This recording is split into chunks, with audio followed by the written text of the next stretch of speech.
Hi friends, வணக்கம். இன்றைக்கி என்னென்னா, இப்போது கொல்கட்டாவில் நடந்தது இல்லையா, ஒரு கொலையே பண்ணிட்டாங்க. அந்த டாக்டரோட கேஸ் வந்து இப்போ போயிட்டுருக்குங்க. 2 சிபிஐ லேடிஸ் தான் விசாரிச்சிட்ருக்காங்க. இன்னும் 10 நாளில் மரண தண்டனை கொடுத்துருவோம் அப்படின்ட்டு மம்தா சொல்லியிருக்காங்க. அது மன்னிப்பும் கேட்டிருக்காங்க. இந்த மாதிரி ஒரு விஷயம் நடந்ததுக்கு எப்போவுமே லேட்டாக கிடைக்கிற பரிசும் சரி, நீதியும் சரி வேஸ்ட்டு தான். எதுவுமே தேவையான நேரத்தில் கிடச்சா மட்டும்தான் அதுக்கு மதிப்புங்க. ஸோ அப்படி தான் இது நம்ம எல்லாருமே போராடுவோம்.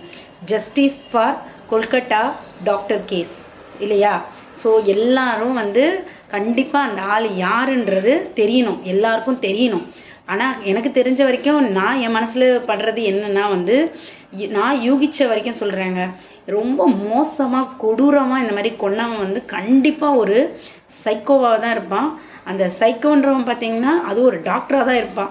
ஏன்னா அந்த அளவுக்கு அந்த பொண்ணோட உடம்பை பயங்கரமாக டேமேஜ் பண்ணியிருக்காங்க. சரிங்களா?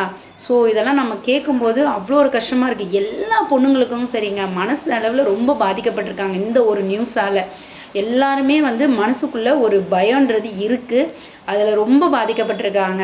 ஆனால் எப்பயுமே அவங்கவுங்க வேலையை நம்ம செஞ்சுக்கிட்டே தான் இருக்கிறோம் இல்லைங்களா?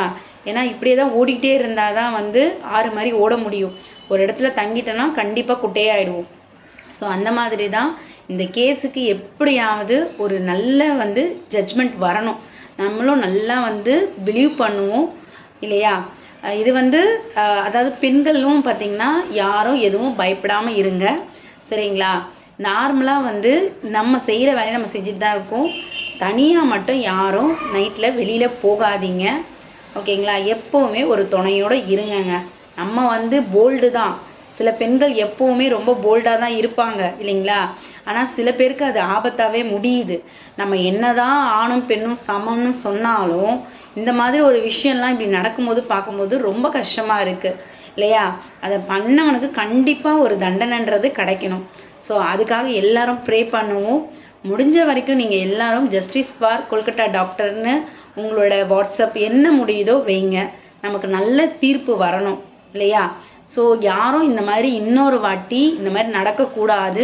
அவங்களுக்கு கிடைக்கிற தண்டனை, அந்த கொலையை செஞ்சவனுக்கு கிடைக்கிற தண்டனை இருக்கிறதுலே அதிகபட்சமான தண்டனையாக கிடைக்கணும் அப்படின்றது நம்ம எல்லாருமே போராடுவோங்க.